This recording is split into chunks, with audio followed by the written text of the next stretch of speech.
Well, hello there. From being a staple of the American pantry to inspiring a celebrated composer, there's nothing quite like the jellyfish. Now, while I'm no jellyphile, I do have a great appreciation for these hilarious hydrozoans. Seriously, have you seen these guys perform on late night? What's up, land dwellers? It's your favorite jellyfish taking the stage. I gotta tell ya, life under the sea is a trip. You humans think you got problems? Try swimming around all day, stinging everything in sight, and not even having a brain. It's like being on a constant psychedelic trip, man. But hey, at least I don't have to worry about taxes or existential dread like you humans. So next time you're stressing out in life, just remember, you could be a jellyfish, like me, just floating around, going with the flow, and stinging the occasional unsuspecting swimmer. Stay salty, my friends. On second thought, maybe not. Terrible delivery, no punchlines, just stay in the ocean, dude. But did you know that jellyfish are a type of cnidarian? Yeah, that's a fancy word that comes from the Greek term for sea nettle. Nettles are just plants with stinging hairs. You toss one overboard, all of a sudden you got yourself a cnidarian. But let me tell you, these creatures are far from being nettles. In fact, they're 98% water. Imagine that, 98%. That's about the percent of my life savings I lost at the casino last night. Seriously, I have a crippling gambling problem that's tearing my life apart. But you know who doesn't have a crippling gambling problem? Jellyfish. Nice segue.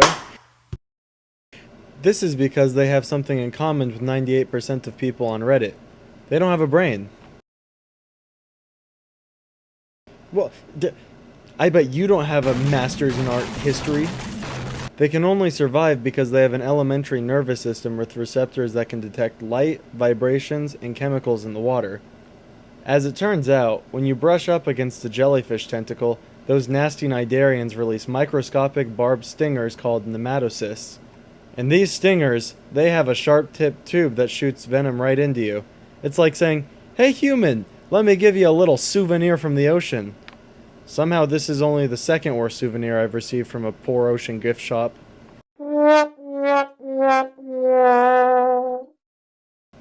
Now let's talk about the box jellyfish. Interestingly, these guys don't even box, or even fight in the octagon, contrary to what those discount Rocky movies led me to believe. They can cause intense pain and, in rare cases, even life-threatening reactions through the toxins and venoms acting directly on the muscle and nerve tissue.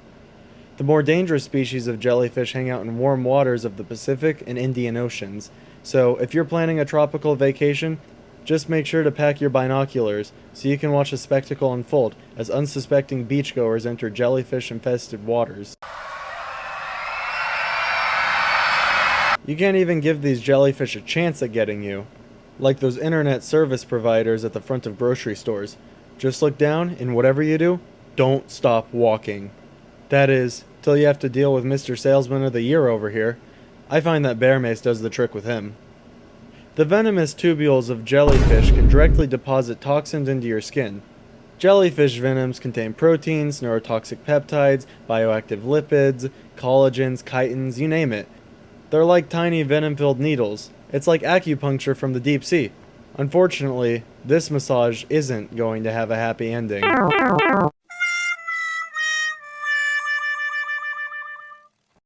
They cause local and systemic injuries. They can even induce anaphylaxis. That's a fancy word for severe allergic reaction. The kind that'll make your face swell up like a balloon and have you stabbing yourself with your EpiPen, only to realize it somehow got swapped for an AN-602 Tsar bomb. Whoops! Just be sure to send me an invite to the funeral. And if that's not enough, chitinous spines and tubule collagen of nematocysts induce sustained activation of innate immune cells such as Langerhans, pro-inflammatory cells, dendritic cells, macrophages, and mast cells. Yeah, it's like giving your immune system a little workout. Jellyfish style, which just so happens to be my second favorite animal-based style. These toxins appear to be able to form pores in the plasma membrane of cells, leading to an influx of calcium, osmotic swelling, and subsequent cellular lysis.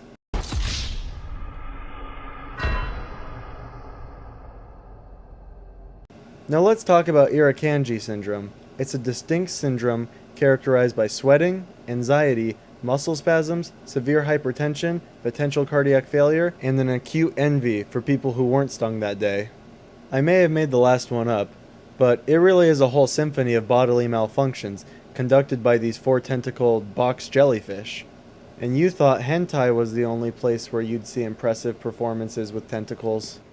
But here's something that caught my attention, folks. Turritopsis dohrnii, also known as the immortal jellyfish. Now before you get your hopes up, this jellyfish doesn't grant eternal life to humans, unless you grant it something in return. But what would a jellyfish do with a 2023 Ford Bronco with only 10,000 miles and 0 down? I'll stick with the car. Thank you very much, Mr. Jellyfish. But it has a pretty neat trick up its disgusting, slimy, gelatinous sleeve. When threatened, sick, or old, it reverts its cells to a polyp stage and forms a new polyp colony.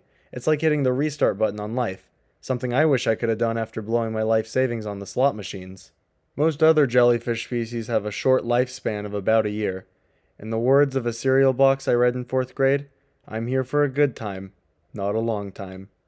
That is, if a good time is a solitary drift, forever lost in the shadowed realms, a mournful existence, a testament to the tragic beauty of a forsaken soul, an ephemeral specter of existence, destined to be tossed around the ocean aimlessly, desperate for the touch of another, but unable to feel, forever alone in its translucent sorrow, never to be remembered, never to be loved. Then yeah, I'd say it's a pretty good life. Now let me tell you about green fluorescent protein, or GFP for short. GFP is a protein that naturally occurs in the jellyfish Aquara victoria. So, I guess GFP is Victoria's Secret. Biologists use it to study cells during developmental processes and as a marker protein. It appears yellow under ordinary light, but bright green under sunlight or ultraviolet light. That's why jellyfish always have the sickest raves.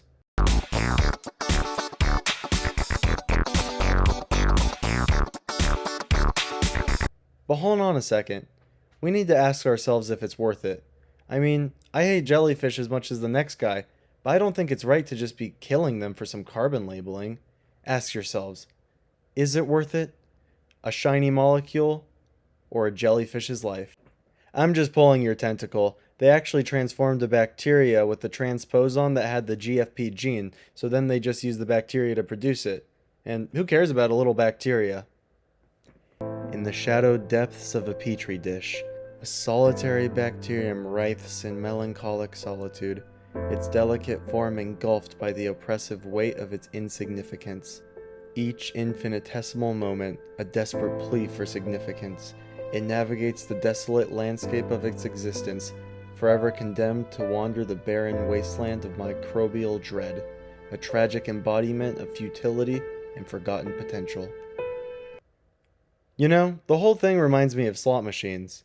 When your life savings vanish in an instant, it really feels like you're being submerged in a sea of jellyfish, their translucent bodies representing the illusory nature of luck, leaving you drowning in the depths of financial devastation. And when you think about it, it couldn't get any worse. You find yourself sympathizing with a bacterium, lost in its microscopic world of insignificance, where even the tiniest movement is a cry for meaning. It's like the universe is playing a cruel joke, taking away everything you hold dear and leaving you with nothing but a sense of despair and a failing YouTube channel. But hey, at least we can find solace at the casino, right?